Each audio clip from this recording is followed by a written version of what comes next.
Shalom, shalom. This part 2, answering the question, what was their ancestral descendant bloodline? Okay, I showed you the chart. You can get one for yourself.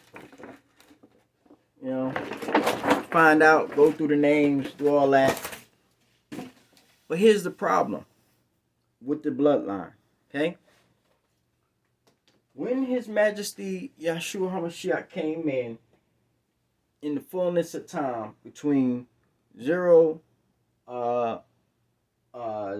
common era to 6 BC, when he came through, he changed all the laws.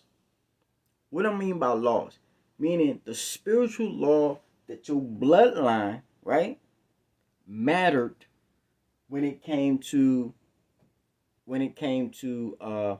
judgment and righteousness. Okay, when the Messiah came, it separated the old dispensation in those laws where the father's sins fell upon the sons and the daughters and so on and so forth. That was separated. That separated that time when Yeshua HaMashiach came on the scene. It separated the bloodline or the household or the economics, the organization of the family.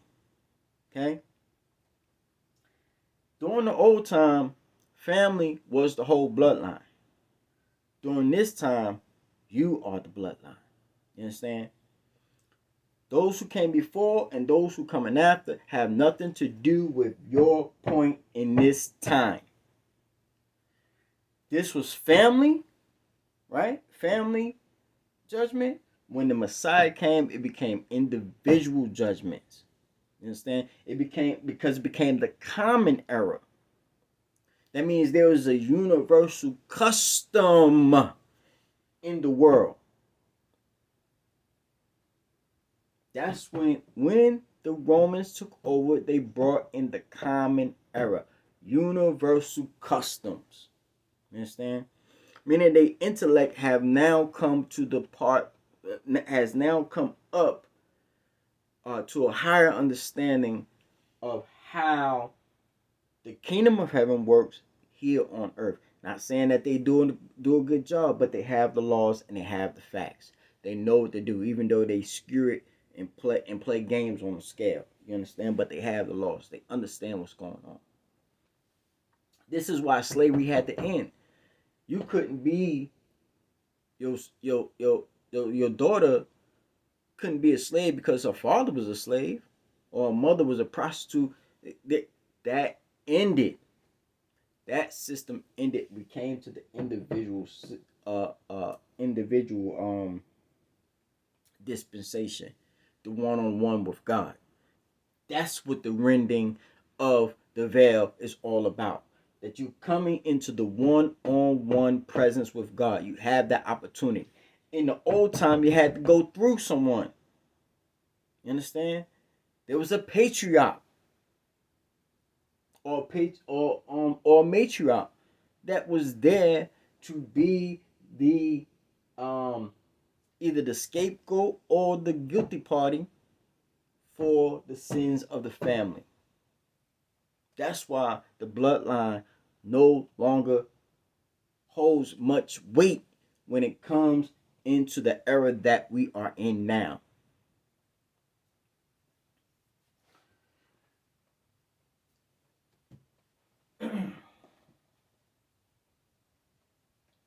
Now that we are in the common era, this era, right?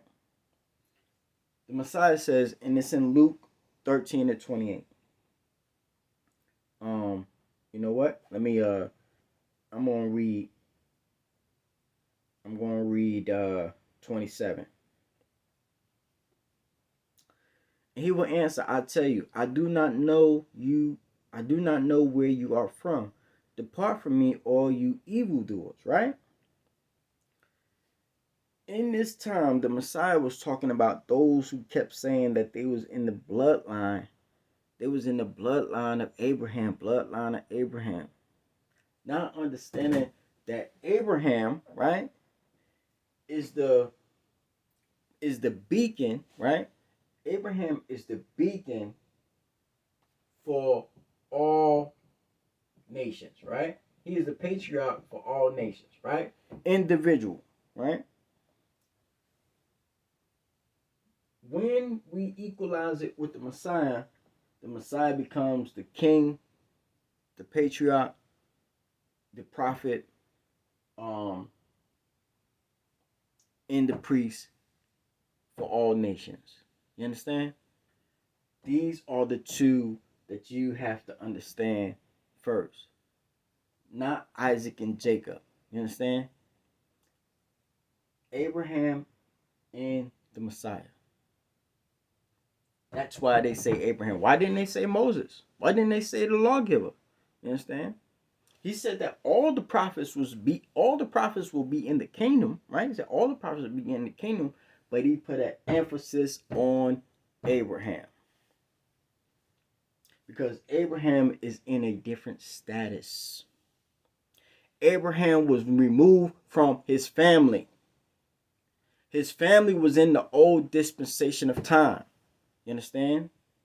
His family was in the old dispensation of time. He had to be removed out of that to let those old things go.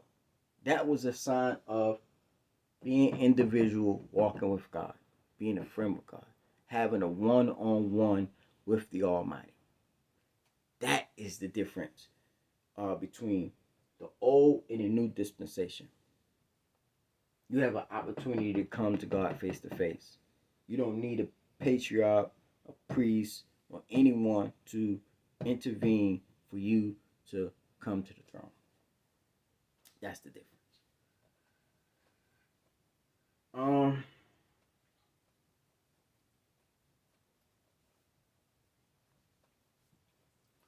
And since I'm on the dispensation of time, I got a few minutes. I want to go into another video, and I'm going to answer there's a few more questions I will answer, but since I'm on a dispensation of time,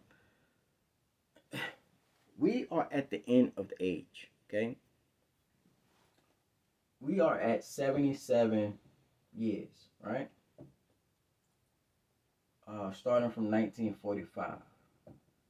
1945 was the last generation, right, that fell into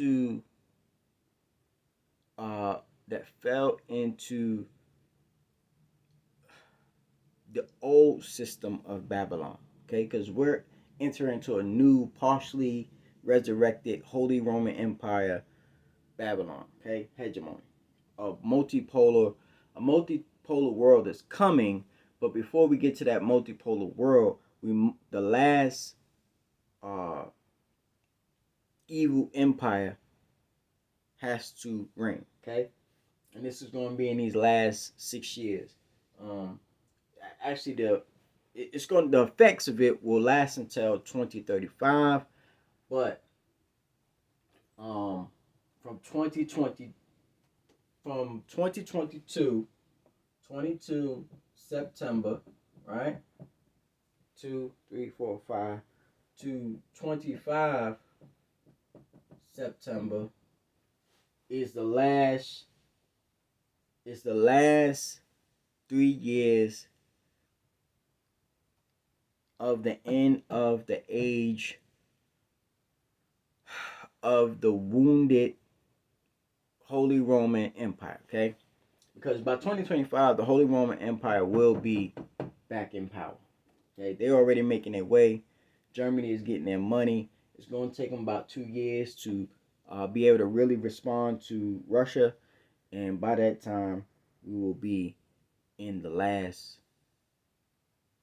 6 years of the ending Holy Roman Empire. But anyway, thank you for your 10 minutes of your time. I will get back to that and give you an in-depth a little bit more so you'll understand where we're at right now. But right now, I want to answer these questions. All right? So, see you in the next video. Shalom.